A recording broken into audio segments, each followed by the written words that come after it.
After Dad died, nobody could open the garage. It sounds like the start of a joke or a metaphor, but it was true. The padlock was rusted, the hinges swollen shut from years of weather and neglect.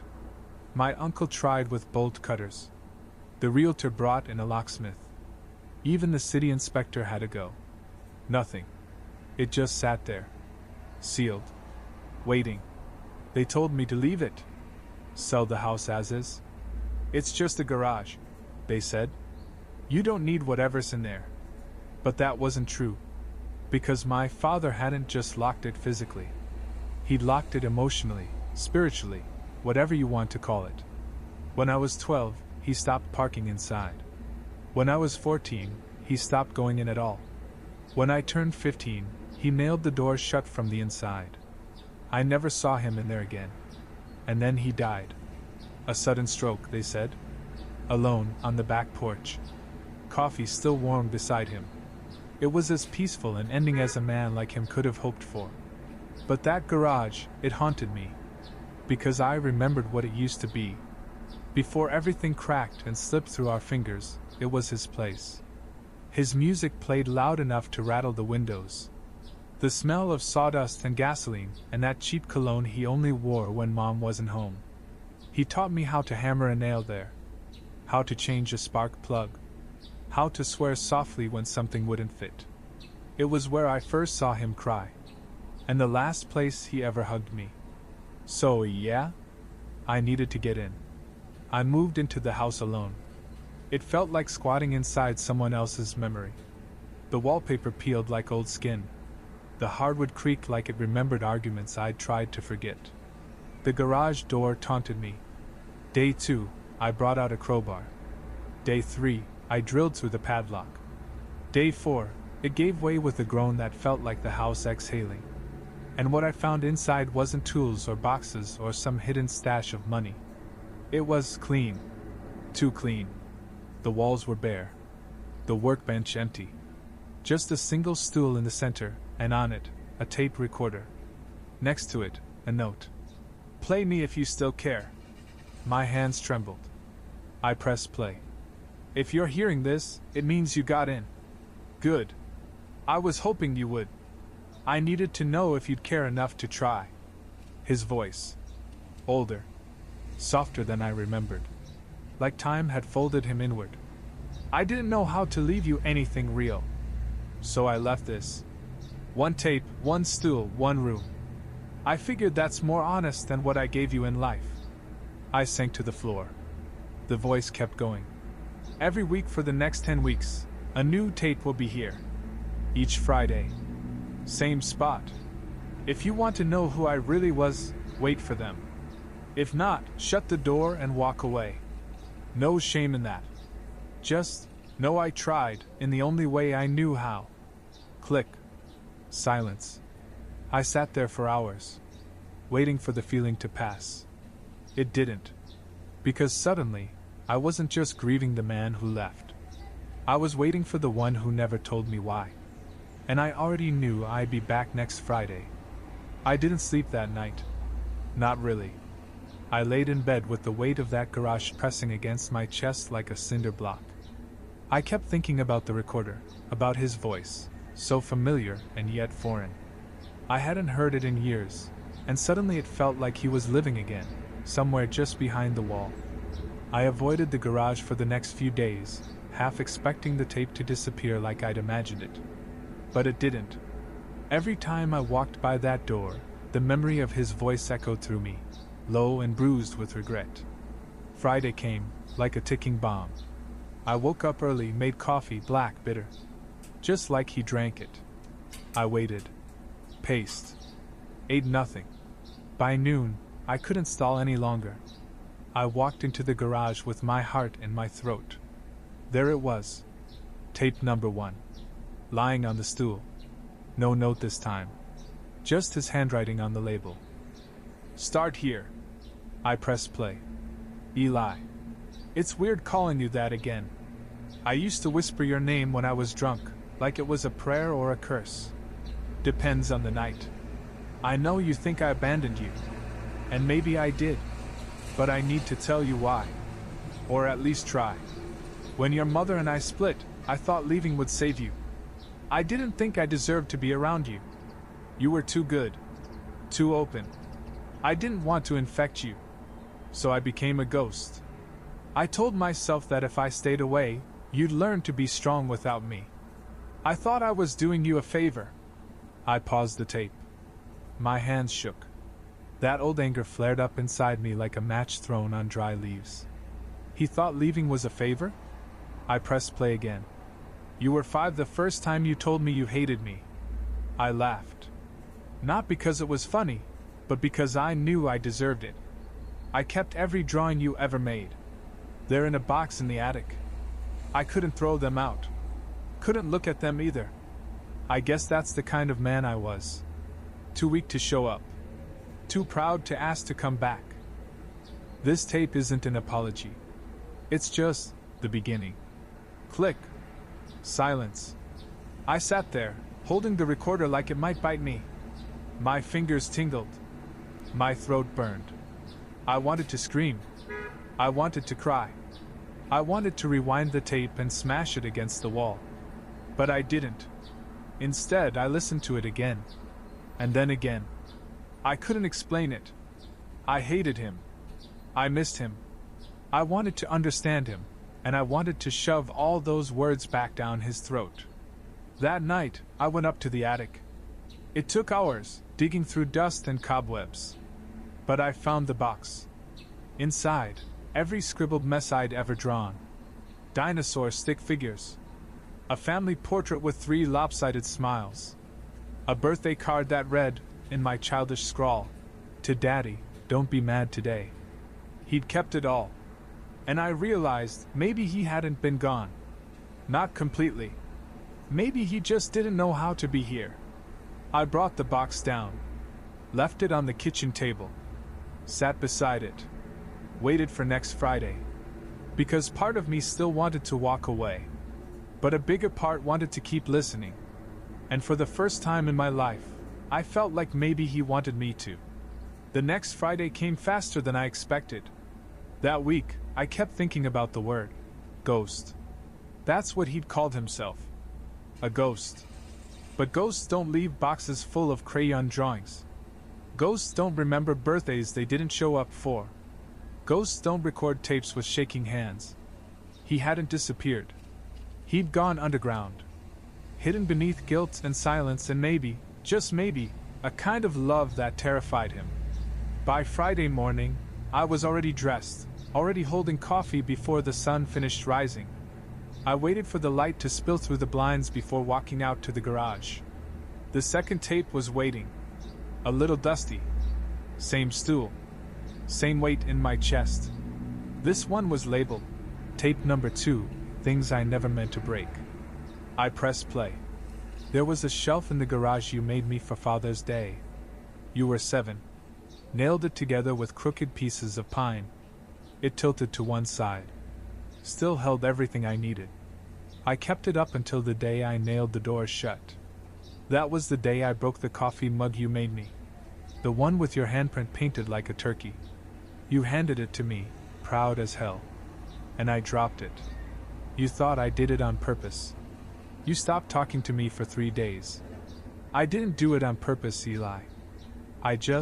My hands shook sometimes. Still do.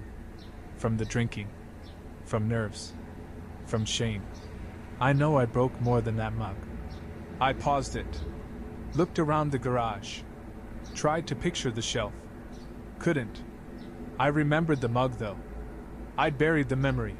But hearing him describe it pulled it out like a thorn. I could still see it in his hands, his face confused when it hit the ground. He hadn't said sorry. Just picked up the pieces and swept them into the trash. I hadn't spoken to him for 3 days.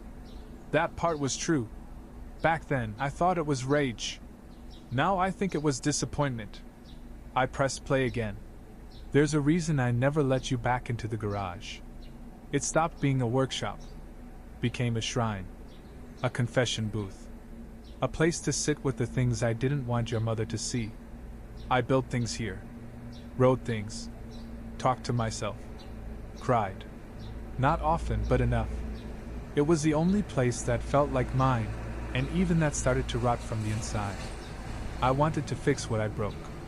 I swear to God I did. But every time I got close to calling, or showing up, I remembered the sound of that mug breaking. And I convinced myself I wasn't welcome. I turned off the recorder. Sat on the floor again. Let the silence press in from the corners. The stool in front of me looked smaller now, like it was folding in on itself. I stayed there for hours, trying to remember how old I was when I stopped asking about him. When my mother stopped saying his name. The garage used to be full of noise. Now it was full of ghosts that talked. That night, I took the tape inside. I played it again while I sat at the kitchen table, the same table where I'd left the box of drawings. One of them was still there, me and him under a big yellow sun, both of us smiling like nothing could go wrong. I stared at it until my vision blurred. And for the first time since I opened that garage, I whispered back. I remember the mug. I don't know why I said it. Maybe just to let the memory breathe. Maybe just to see if he'd answer. He didn't, of course. But the quiet that followed felt softer. And somehow, that was enough. For now. Friday came again, the way it always did, reluctantly, and then all at once. I didn't rush to the garage this time. I lingered inside, letting the coffee get cold in my hand. I think I was afraid of what I'd hear next. The first 2 tapes had already begun rearranging something inside me. But the pull was stronger than the fear. It always was.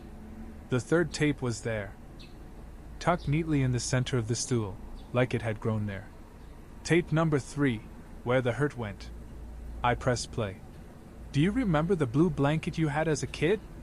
The one you dragged around like a cape? You called it supercloth. Said it made you brave. When you lost it at school, you cried for a week. I went back every day after work and searched that damn playground until I found it, tucked behind the jungle gym, wet from rain. I never told you. Just left it on your bed. That was one of the only times I did something right without ruining it. The garage was quiet except for the sound of his voice and the faint creaking of the rafters above. The house settled around me like it, too, was listening. The hurt went into everything. Into my hands, my jaw, my silence. I wasn't angry at you, Eli. I was angry at myself. At my father. At the version of manhood I inherited like a rusted tool. When I raised my voice, it wasn't because you did something wrong.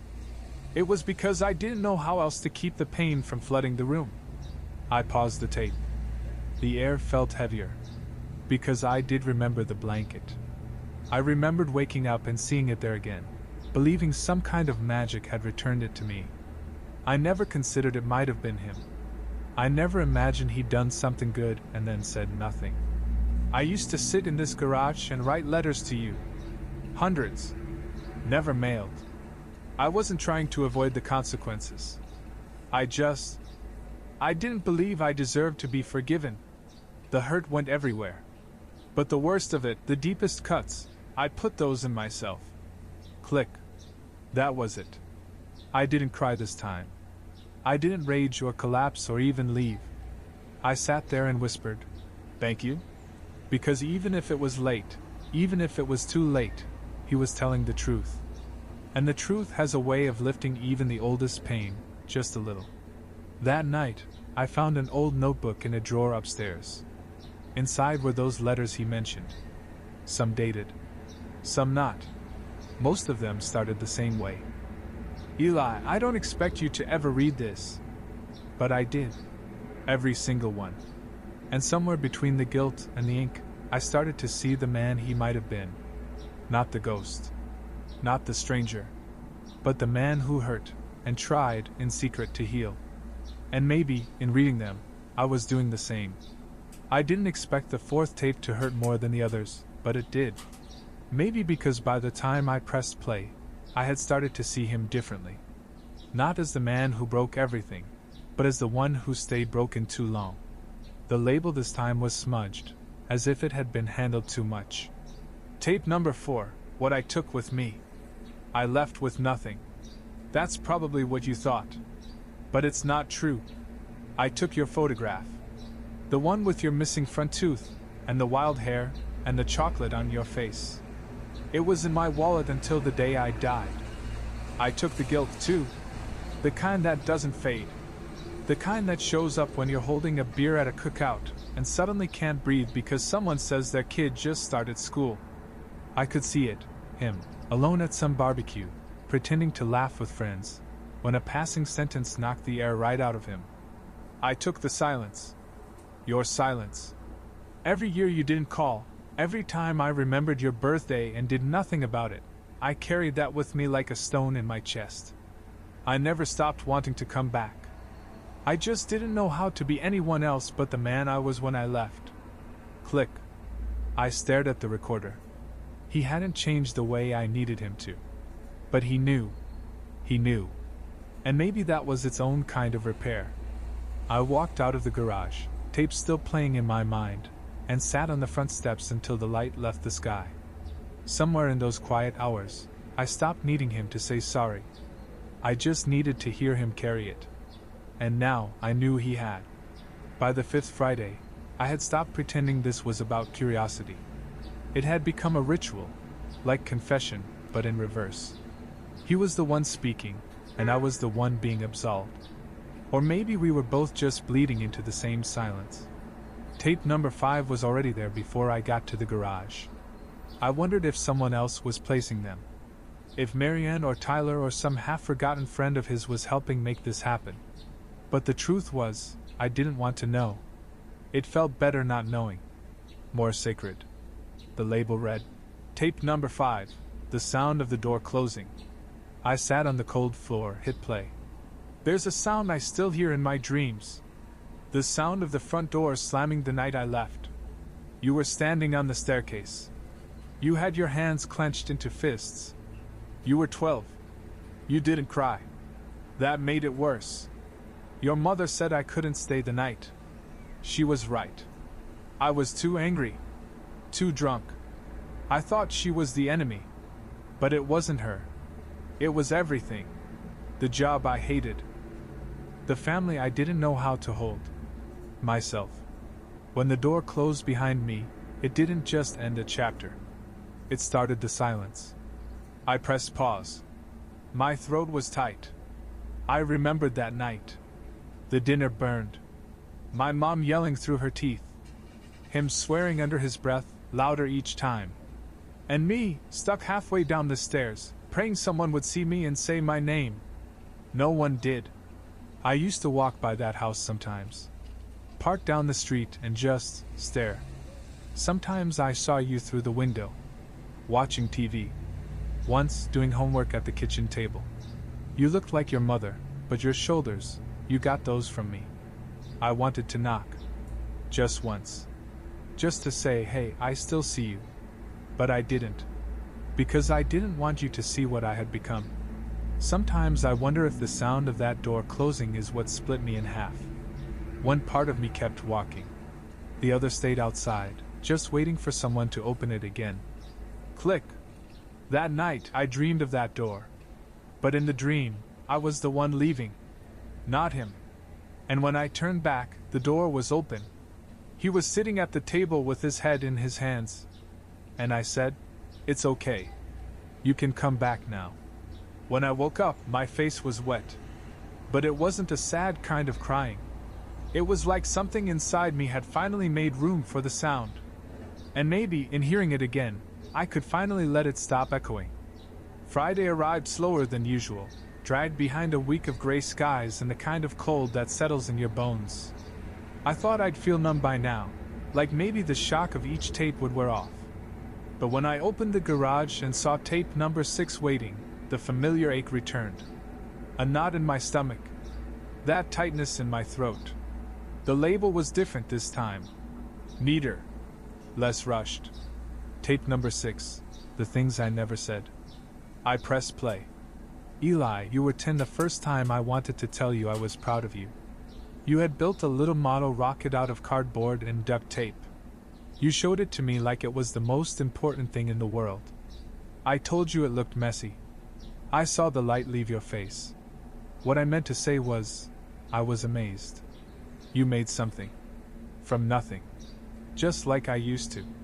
I leaned back against the cold wall and closed my eyes. I never told you how much I admired your mother. She was the strongest person I ever knew. I left because I thought I was breaking her. But I never told her that. I never told her she was the only one who made me feel like I could be better. I never told you why I drank. Not really. It wasn't about escape. It was about silencing a voice in my head that told me I'd already failed. That no matter how many promises I made, I'd always end up breaking them. There was a pause in the recording, longer than usual. I wish I had told you that none of what happened was your fault. That every time I left, it wasn't because you weren't enough. It was because I didn't believe I could give you anything worth keeping.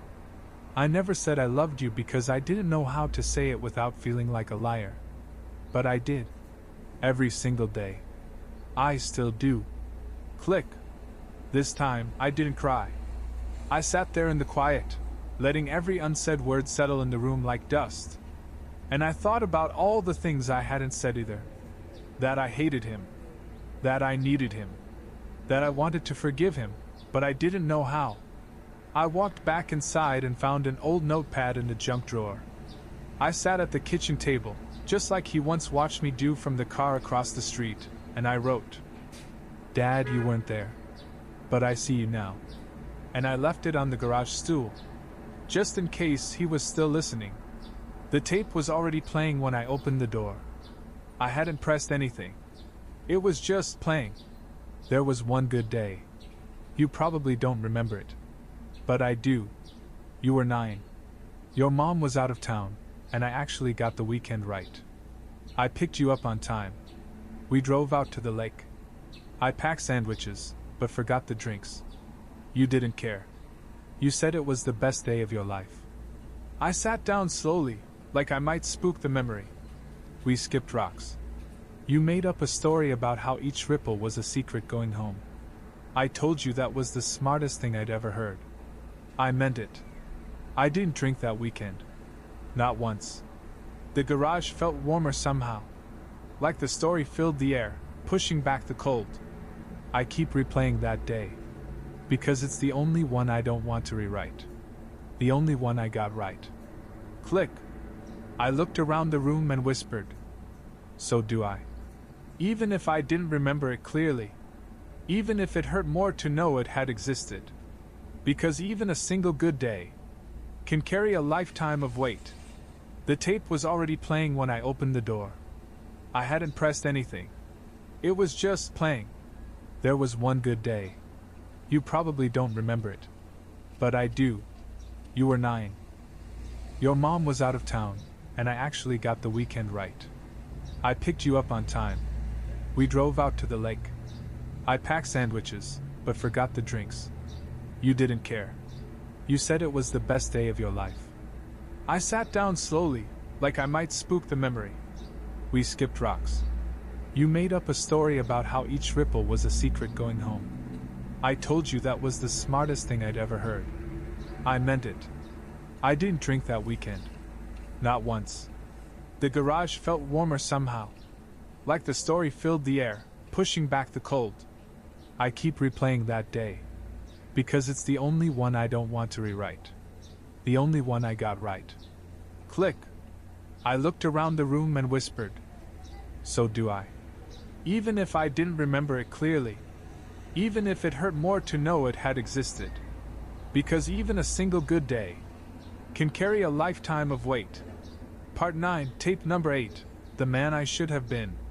There was something different about the 8th tape. It was heavier.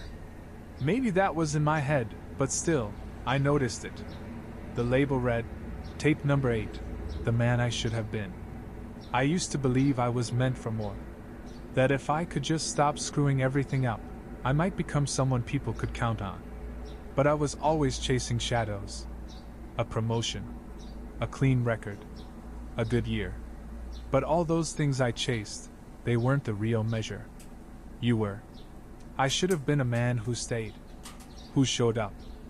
Who listened when you said you were scared at night. Who came to your games and stood there even when you struck out. I nodded. Not in anger. Just in agreement. I'd stopped wanting him to be anything he wasn't. I only wanted the truth. I should have told you that being your dad was the one thing I didn't deserve, but the only thing I ever wanted to get right. And if this is all that's left of me, these tapes, this garage, this silence, I hope it's enough to show you that I never stopped trying. Even when it didn't look like it. Click. I didn't move. Just stared at the floor, the stool, the recorder. There was no wind outside. No sound at all. Only the voice still hanging in the air, telling me a story I hadn't dared hope for. That he knew. That maybe, just maybe, he loved me the entire time. Even when he couldn't say it out loud. Even when it looked nothing like love at all. And maybe that was enough. There was a different kind of stillness in the garage that morning. No wind. No creaking wood. Just the kind of silence that felt full, not empty. The 9th tape sat in the middle of the stool, angled slightly toward me. The handwriting was shaky but clear. Tape number 9, the last one, if you're ready. I sat down and pressed play. If you're still listening, Eli, thank you. I didn't know if you'd get this far. I hoped, but I didn't know. I think this is the last tape. There's only so much a man can say when he's not here anymore. But I wanted to leave you with one more thing. You don't owe me forgiveness. You don't owe me a place in your heart. But if you do have a place, I hope it's one where the better parts of me live. The part that built that first birdhouse with you. The part that watched you sleep and felt terrified of how much I loved you. The part that remembered every birthday, even when I couldn't call. You were always the best thing about me. I leaned forward, forehead on my knees. If this garage becomes a place for you to grieve, to grow, to remember, then it's served its purpose. And if someday, someone sits here because you left something behind for them, I hope they listen. I love you, Eli. I always did. Even when I didn't know how to show it. Even when it looked like I'd stopped. You were the only thing I ever truly wanted to get right. Click. I didn't rewind. I didn't replay. I just sat there, sunlight slipping across the floor. And for the first time in my life, I felt whole. Not because the pain was gone, but because it finally had a place to live. And I wasn't afraid to carry it anymore.